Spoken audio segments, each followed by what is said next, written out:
Hi guys, welcome back to Normalize the Conversation. My name is Francesca and I'm here today with Lindsey, a fellow mental health advocate, and we're going to talk to you a little bit about anxiety and she's going to share her story. So thank you so much for joining me today.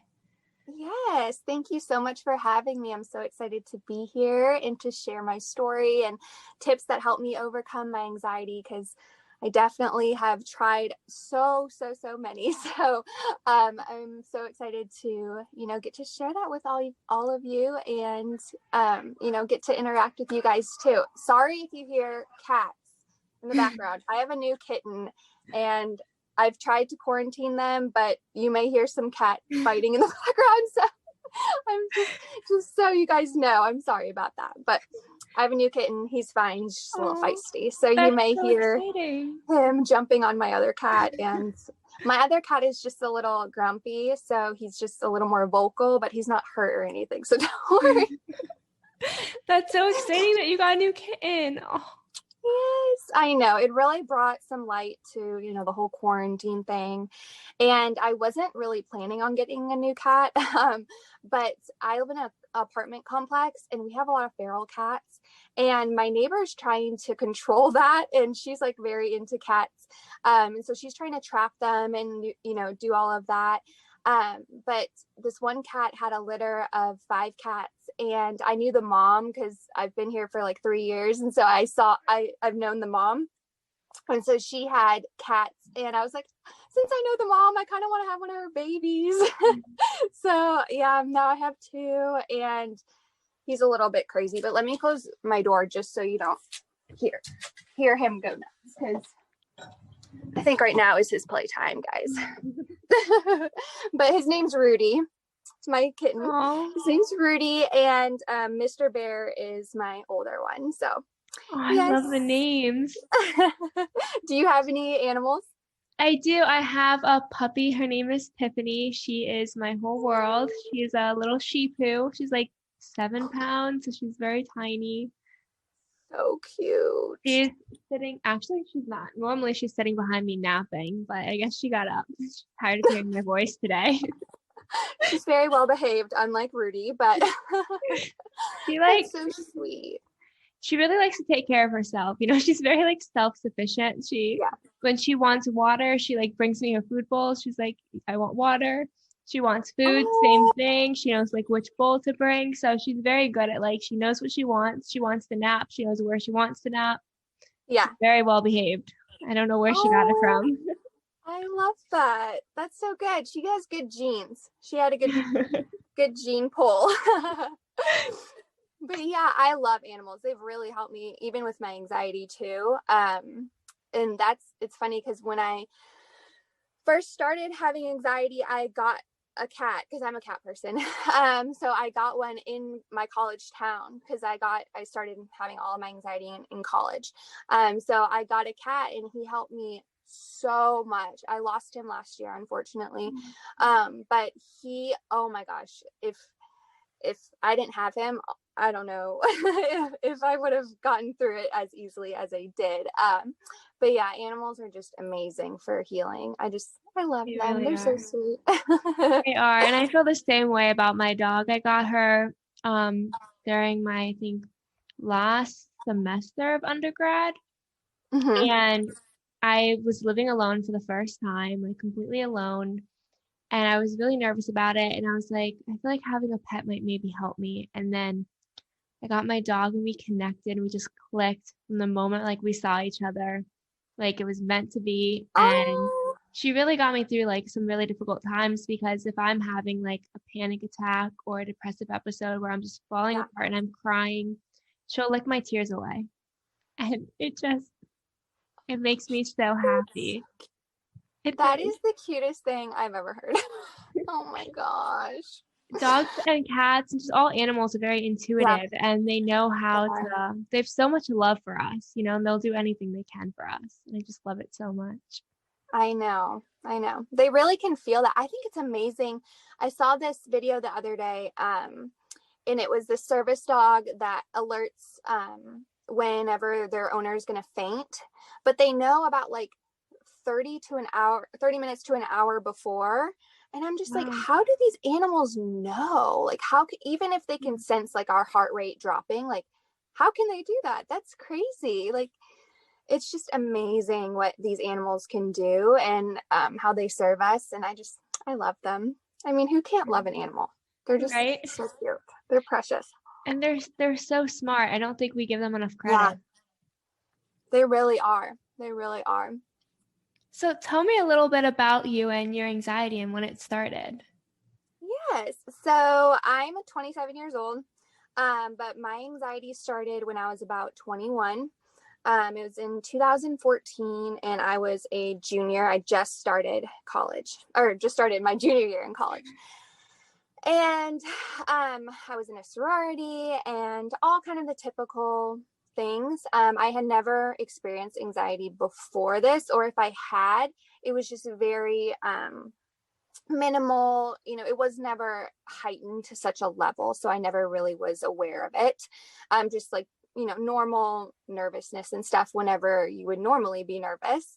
And so never really had it before that. So 2014 hit, and something traumatic happened in my life, and I lived in a house with two other girls, and one of the girls was from my hometown, Austin, which is about 6 hours from my college town. So it's a long drive. Yeah. And it's on these like tiny country roads, not the safest place or safest way to travel. And so one weekend, it was kind of a popular weekend to go home. And I think it was Memorial Day.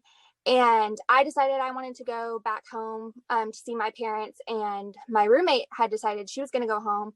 It was actually her brother's birthday weekend, too. And so she drove in a smaller car. And so I was like, well, I'll just go with my other friends because they have a larger car and they live closer to where I live. Because Texas is very spread out. If you're not from Texas, it's very, very spread out. So I went with a different car or a different group of people. And unfortunately, she didn't make it there. So she had passed in a car accident on that trip, and her brother had passed too. And it was crazy because we had left around the same time.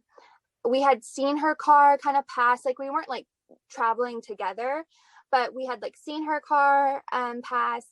And for some reason, there's like a split way in the road. I had to stop and use the restroom. I was like, we have to stop, have to use the restroom. And my other friend had to use it too. And so we went to the store, and that restroom was closed. And so we had to walk across the street. And during that time was when the accident happened. Wow. So if we didn't stop, I probably would have seen it. And I don't know what that would have done to my mind, because just not seeing it really flipped my mind, or my brain, and how it thought and how it processed things. So I'm so thankful I didn't see the accident. But that's kind of the time frame in how it happened. And then, so when we passed the accident, I didn't even know it was her car because it was so unidentifiable. Just how bad it was. It was a head-on collision. And so everything was just, there were so many ambulances already there. And like this happened within like 10 minutes.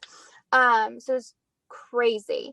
And then the next morning I found out it was my roommate, because the president of my sorority had called and said, this had happened last night, blah, blah, blah. And then that's how I found out.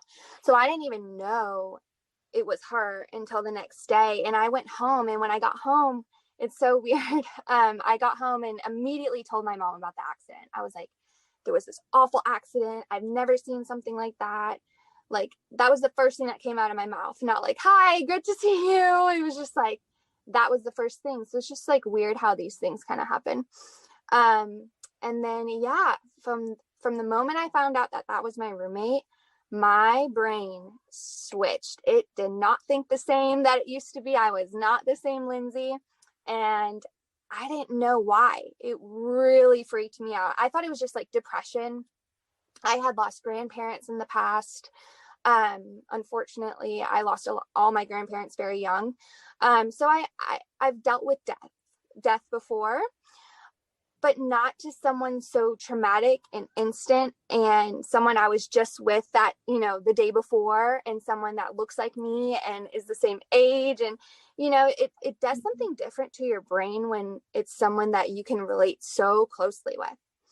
So, and I had never dealt with that before. So, and we don't really get taught how to deal with those things in school or anyway like that. Sorry, my feet are falling asleep. I have to adjust. So we don't really get taught how to deal with those emotions, or at least I didn't. So I just kind of let it happen, and I didn't understand why. And I could only handle that for so long, because then you start really experiencing those scary symptoms like DP and DR, and panic and agoraphobia kind of starts happening, and you build in those negative habits. And it's not your fault, but there are ways to get out of it, and things that can help you heal quicker and not develop bad habits, if you kind of jump on it in the beginning. And so, but I just didn't have resources like that, and I didn't know what this was because I never had experienced it before. So that's kind of how I started, experiencing anxiety. For me, it was a traumatic event. For a lot of people, it can be things that happened in their childhood, and it can, kind of come up in their adulthood. But for me, it was a traumatic event that kind of sparked everything, and kind of started that adrenaline rush and the panic and the fears. And from then on, I feared living. I feared leaving my house, leaving my comfort zone.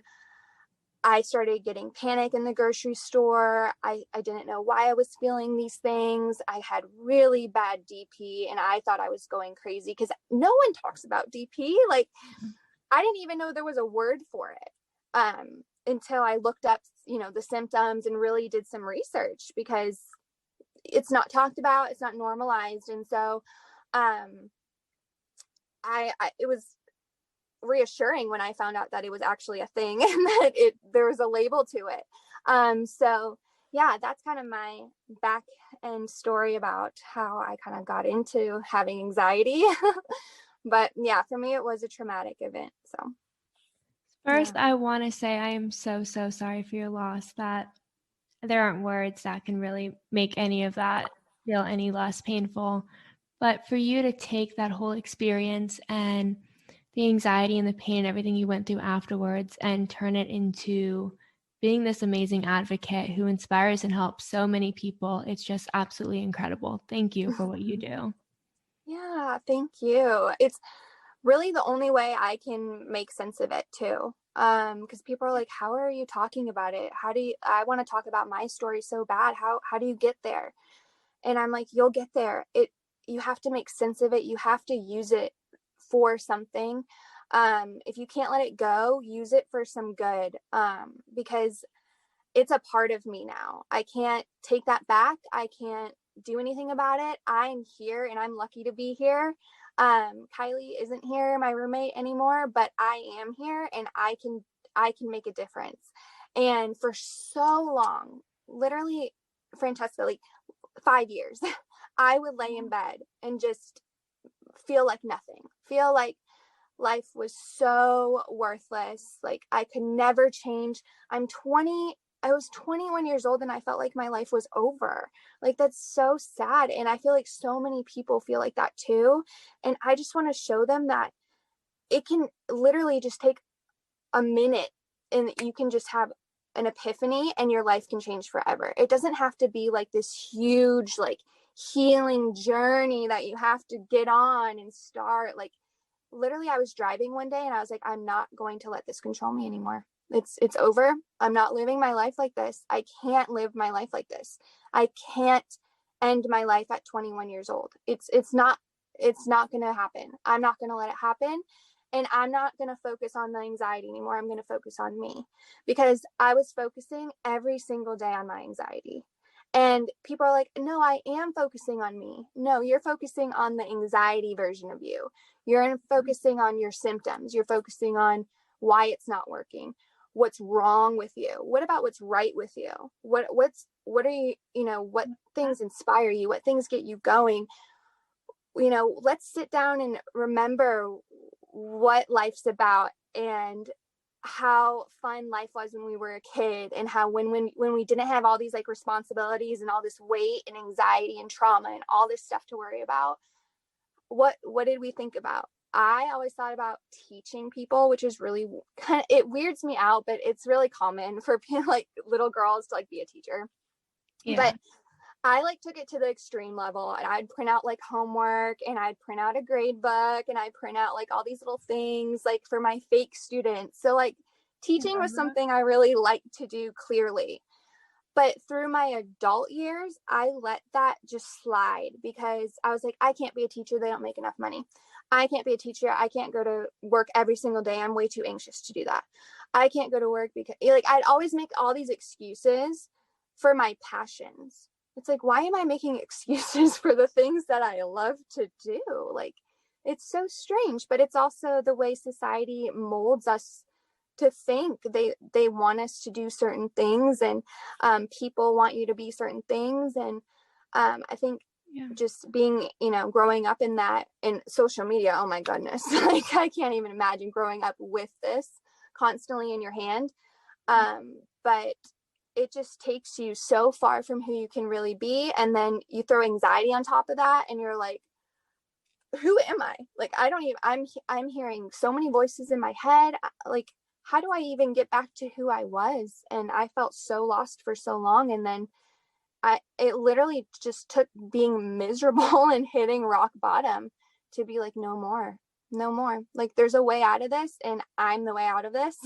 And we're not going to accept self-sabotage anymore. We're not going to accept it anymore. And yes, I have days where I doubt myself and I get down on myself, and nothing's perfect, but you learn from that, and you learn ways to get out of it, and you learn that that's not really you too. And I think once people see the amazing things, and that's why my name is Amazing Anxiety, because once you can see the amazing things that you can do and that what you're here for, anxiety isn't scary anymore. Like, it brings out the amazing parts of life that we just kind of forgot about because we get so lost in day to day, if that makes sense.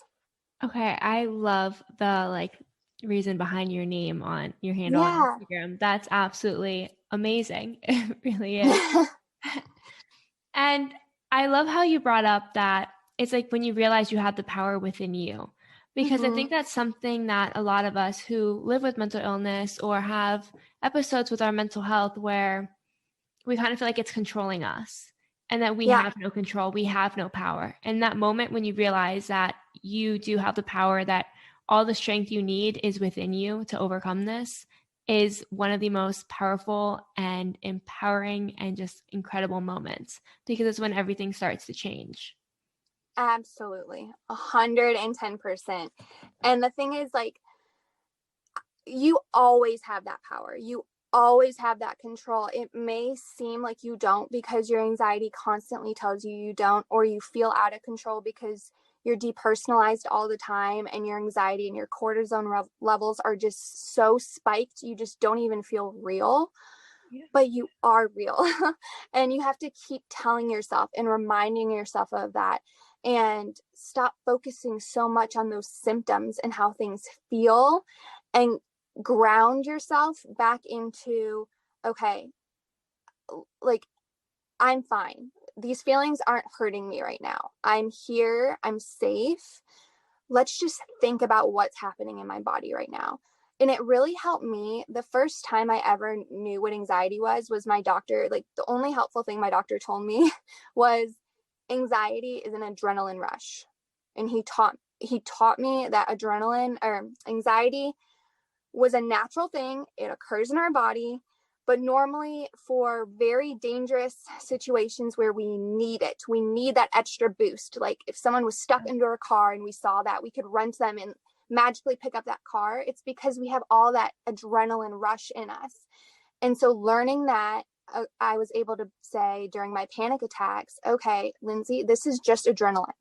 Your body thinks you're scared, or thinks you're in danger, and it's just adrenaline. So already just that would calm me down because I could identify what is causing this. I know that doesn't really help many people because they're like, yeah, but you still feel it. You still feel it. Yeah, but you can put facts to it and not put like a story that you're making up in your mind. Like, I have cancer and that's why I have this. Like, that's not a fact. That's based off of an assumption that you've made up because you are scared and you're acting on fear. So when you're acting with a more realistic mindset, and you ground yourself and you actually sit down and you think logically why these things are happening, it makes a lot more sense and it calms you down. Because when you're in an anxious state, you actually can't think logically, or it's very hard to think logically because the part in our brain that's firing off when we're anxious is not the decision making part of our brain. And so it's hard to make logical decisions when you're not using that part of your brain that makes decisions.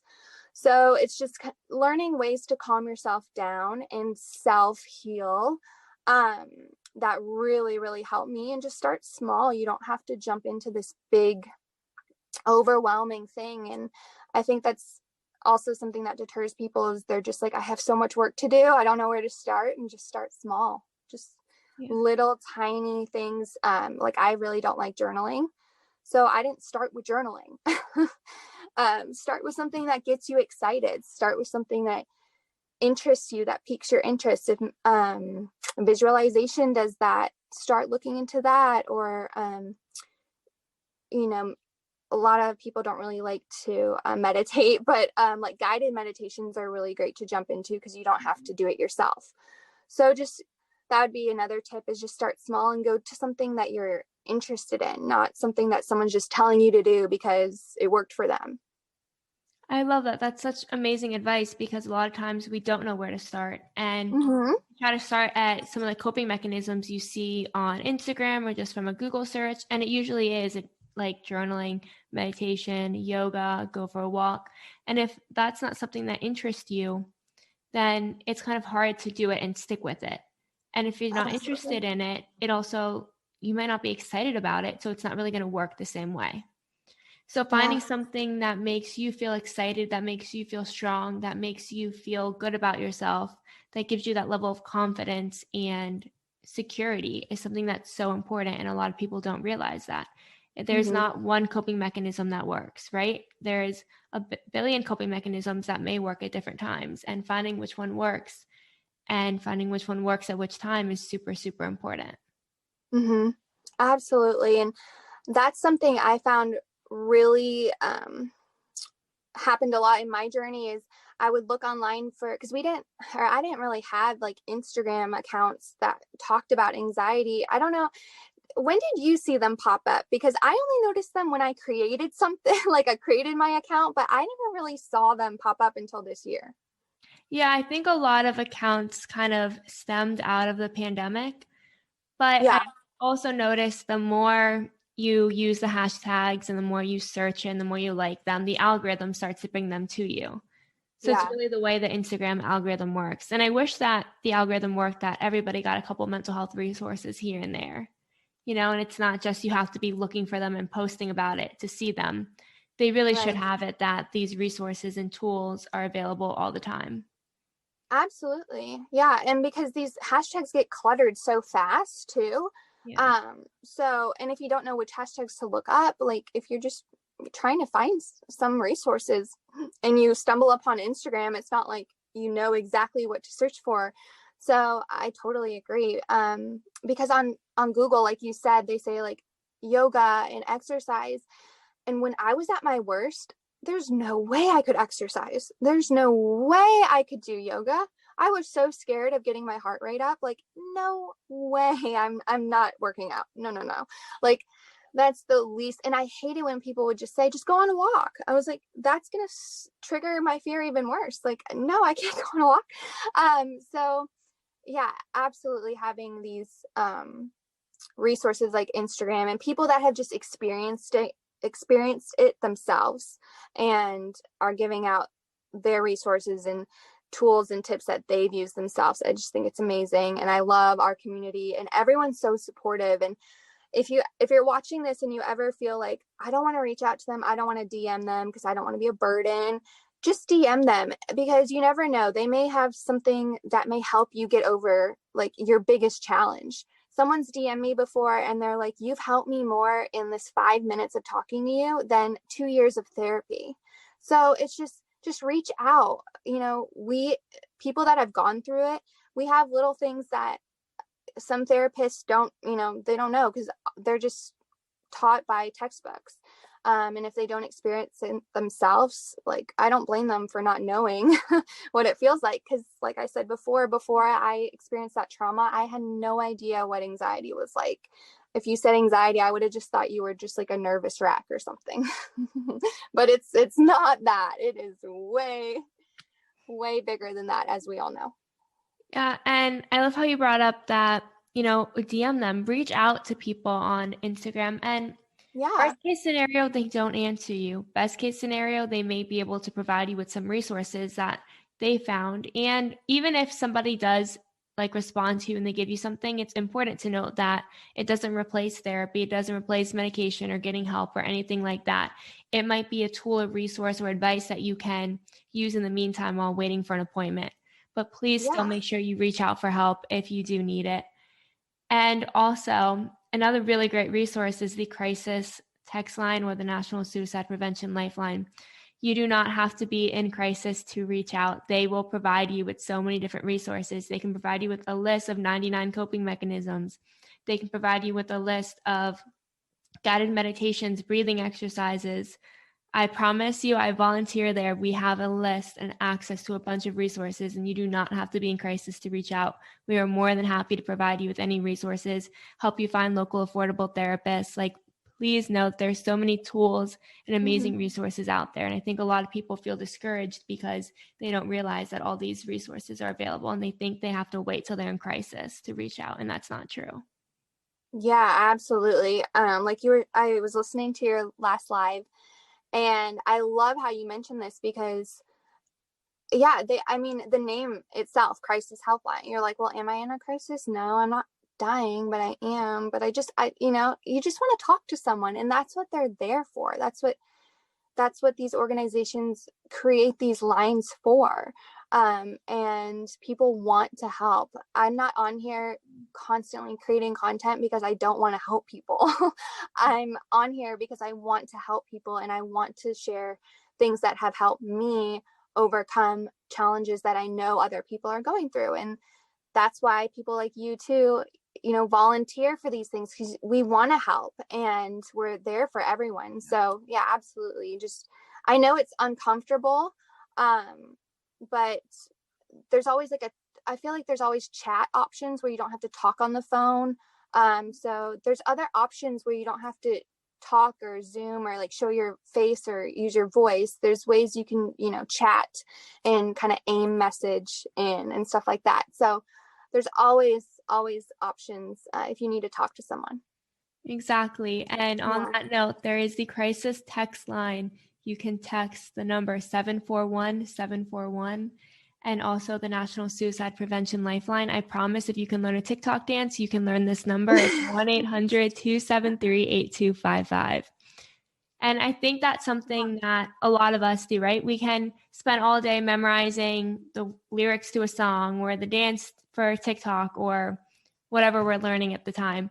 But we can also learn these really important numbers and resources, because just because you don't need it today doesn't mean you might not need it in the future. And just because you don't need it doesn't mean somebody you know won't need it. And it's really amazing to know those numbers on the top of your head and be able to say, here, text this number for help. Or let me text this number and ask for help. They can even provide third-party resources. So if you need help talking to your friend who has told you they're feeling down, they're feeling depressed, maybe they're feeling suicidal, and you want to have a conversation with them, you don't know how, they can provide you with the resources so that you can have those conversations. It's so, so important to know that you can reach out to these places for help. I cannot say it enough. A lot of people don't reach out. Yeah. And they feel uncomfortable about reaching out. They don't know that there's all those resources available, that it's not just crisis. I can't emphasize that enough. I think it's also too, not only because it can be uncomfortable to talk about, past things or things that make us upset or uncomfortable, but we're in like a society where we think we can just get knowledge right away and we can just self-fix ourselves and we know everything. And we're a very know-it-all culture. And so I think we try to think we know it all about ourselves when really we need help from an expert when it gets to that level of really impairing our day-to-day life. That's when I knew I needed to reach out for guidance, is when it was affecting my everyday life. It wasn't just here and there when I was doing something where I needed adrenaline. Like if I was performing on stage, of course you're going to get a little bit of adrenaline rush right before, or anxiousness, but it wasn't like that. It was a disorder. It was affecting my whole day. And so that's when I really needed to seek out help. But if you're having any of those thoughts, or you're just like, I just want to talk to someone, reach out, because we're here and we want to talk to you and we have things that can help you. So why not? Also, something that's helped me is there's a free online resource called mentalhealthscore.com. And you just fill out, it's really, really quick. You fill out kind of how you're feeling that day, and it gives you an actual score. It's an individualized score to you. It's not like a 1 to 100 or anything like that. Like it's an individualized score based on the criteria you filled out. And then you can kind of reflect every month or quarter or whatever kind of, is your score going up? Is it going down in certain places? Yeah, you can kind of like gauge your mental health without having to go to your practitioner and kind of, because sometimes when you go to like a psychiatrist or even a general practitioner, they have you fill out this kind of criteria to see where you are. But you can do that on your own now with the mental health score. And they give you resources on how to cope and things like that. And in other ways, it's really, really cool. And then another app I like, so that's a website. And then there's an app called FeelMo that just recently launched this month. And it's something I've used kind of in the moment when I'm panicked or I just need like a little bit of grounding time to myself. And it's nice because you could do it in like a waiting room if you get anxious in a waiting room or something like that. And you just record like how I'm feeling right now. It kind of gives you like word or adjectives of how you're feeling, and you can just pick them, and it's really fast. That's what I like about this. It's not like 30 pages of like deep dive into your feelings that moment. It's like 2 little slides on the screen. It's super user friendly, and it asks you like how are you feeling in the moment, what may be triggering you in this moment. So you can it's kind of like a mini CBT therapy in your hand. So that's cognitive behavioral therapy, if you guys don't know. So it's just kind of digging into your thoughts and your feelings a little bit in that moment. And then you can always reflect on it. But it's kind of a cool little way to keep track of how you're feeling in your phone. And that's FeelMo, and it's free. So it's another really cool, very user-friendly app that's free that I really like. I love that. There are so many amazing apps and tools out there that you can use. Mm-hmm. Like for meditations, I use Headspace. I absolutely love it. There's also Calm. There's websites now and apps where you can get therapy. There's BetterHelp. There's Talkspace. There's so many amazing resources out there that are either free or very, very affordable, which is something very new because mental health has never been as accessible as it is right now. And although there's so much more room to grow and we need to get better in so many different ways, we've come such a long way. And I think a lot of people don't realize all the resources that are now available. So thank you so much for sharing that. Yeah, absolutely. I think it's finding what works for you. It's not a one size fits all thing. Unfortunately, I wish there was like a magic switch that you could just turn off anxiety and it's off. But we have to have it for those times when we need it. But just learning about it, the 3 things I would say that really transformed me in my healing. And so back to kind of my story, I struggled like for 5 years because I was on medication, and I was just like, I'm just going to let the medication do its thing and kind of feel better. But I never put in the time to work on myself. So I was just kind of floating along like, yeah, my anxiety's getting better. Hopefully, cross my fingers. I'm on this medication. Hopefully it's just fixing it magically in my mind. But it was keeping my serotonin levels balanced. So that was great. But when I got off of it, it all came back because I still had those habits that were in my brain. So when you have anxiety and you react to them, that reaction is stored in your brain as a habit, just like smoking, just like biting your nails, just like picking your hair or whatever your habit is. It's stored in your brain as a habit. So that's why it's so hard to overcome anxiety. And I talk about this on my page. And I have a quick video where I do an analogy on this, comparing it to like building a sandcastle. But it's a quick video and I think it explains it pretty well. But basically, whenever we're responding to anxiety, if we respond it by thinking, intrusive thoughts, if we're just like keep worrying about it, worry, that's our response. That's the way we're going to react to anxiety every time it comes up, because that we're programming our brain to react to our anxiety that way. So that's why it's so hard, is because it's literally concrete in our brain. Our neurons are doing what it was told to do. So that's why you may see all of these coaches and anxiety people saying you need to, first, it takes time, but second of all, you need to sit down and really dig into it and look into how you're responding to these things, because you're the one that's causing it to happen, and you're the one that's making it happen longer and just perpetuating that habit. So that's why people say that. And that made me so mad in the beginning when I was trying to get over my anxiety. I was like, I don't want it to take time. Like I had this overnight happen to me. Why can't it overnight just switch off? Right. But that's because, we build those habits. So, it just takes time, and we can rewire our brain. Our brain rewires itself every 70 days with whatever habits we've been doing those past 70 days. So we're able to rewire our brain. It's just, are we putting in the practice and the consistency and those positive, healthy habits? Or are we still self-sabotaging ourselves and laying in bed and believing our doubts and believing that our fears, and that just makes it those habits even deeper. And when you do those things, so it's pulling yourself out of that rut and doing it because you're making yourself better in the long run. I always have to remind myself this, like when I really don't want to do something, I am making myself better in the end. I am rewiring my brain right now. I literally tell myself that, like, I am pouring a new habit on top of that bad habit, because we can't live like that anymore. And it's okay that we did, because we can learn from it and we grow from it. I am completely 180% different than I was 5 years ago. And I am so happy that I changed. And you're completely capable of doing it yourself. And with the tools and with other people's guidance and with the support of other people, it's completely, possible.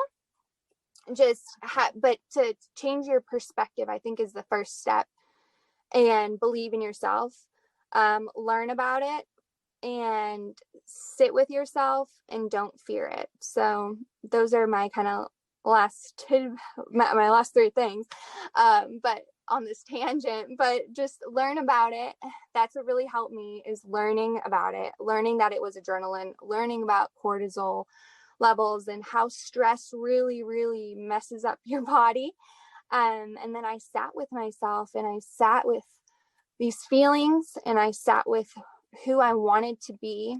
And I forgave myself for not doing the things that I wanted to do in the past, like all of the steps I should have taken. Because I feel like a lot of us can be like, well, I wish I was healing the whole time, but I guess I'll start now. Like, no, let's not pity. Let's not pity on ourselves. So to just sit with it, forgive yourself, have a new perspective, and move forward, and don't fear it anymore. Just stop fearing the symptoms. It's not going to hurt you. It's anxiety. And just constantly reminding yourself that you can do it and you can get over it. That is absolutely incredible advice. And Mm-hmm. I love how you talked about that you wanted a quick fix, because I think we all want a quick fix. And we all think that a lot of times medication is going to be that quick fix. And although Yep. medication can be such an amazing tool and can help balance you out, there are so many other things that you can do in combination that can really help you grow. I think a lot of times mental health isn't just about balancing out your levels. It's more about growing and healing and overcoming it and learning that things that happened in the past are controlling you right now, and your body's reacting to it in a way that it has control over your mindset, over your thoughts, over your behaviors. And if you're able to understand that and process it and identify where those emotions come from and where those behaviors are coming from and why you feel that way, it can really help you grow and change and just transcend your limits. Yeah, I know where to absolutely. transcend. Yeah. And I also hear so many people saying, like, I just want to feel better. But shoot for feeling 1% better than yesterday. And then 1% better from the next day. And 1%. I feel like we want to just shoot from feeling like 0 to 100. Like, it's not going to be like that. Our bodies are full of adrenaline, and it needs to get out. We need to detox our body. And so, even my chiropractor, I went to a chiropractor a lot because I used to travel for my job every week. And so being on an airplane 5 days a week was really bad on my back. And I'm 5'9". So being tall in an airplane is not the most fun thing. And so I go to a chiropractor a lot, and he was like, Lindsey, you don't understand. If there's like a little bit of stress on any part of your spine, your whole body is not going to work the right way. So even like stress on your spine can cause you to feel, stomach aches, like the most random things. And so really, really learning to target stress and stress management and what works for you is so imperative, because you're going to need that not only right now, but your whole life. I mean, and I feel like we don't really learn how to manage our stress in school. We just get thrown into PE and they're like, just get all their energy out there. But it doesn't work like that for everyone. And so I think it's really helpful to find ways to manage your stress. And it may not look the same for, you versus me. I like to play with slime, and I'm 27 years old. So there's different things you can do to manage your stress, and you just have to find that and be proud of it. Don't be embarrassed about it. It's you. You have to live with you.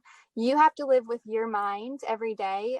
You're in your own mind. You're not in your friend's brain over there at the end of the day. And so don't be afraid of what makes you feel comfortable. I had this blanket that everyone made fun of me for having, and I still have it because I love that blanket and it makes me feel comfortable and I'm sentimental to it. So just, learning to be comfortable in your own skin again. And I know that can be scary because with anxiety, at least with me, I lost myself. I didn't really know who I was. So kind of finding those things and learning how to manage your stress will be so imperative. And it will help you feel better, because when your body calms down, like when physically adrenaline gets out of your body, you can take that breath and you feel it. You feel more energized. You feel relaxed, more grounded.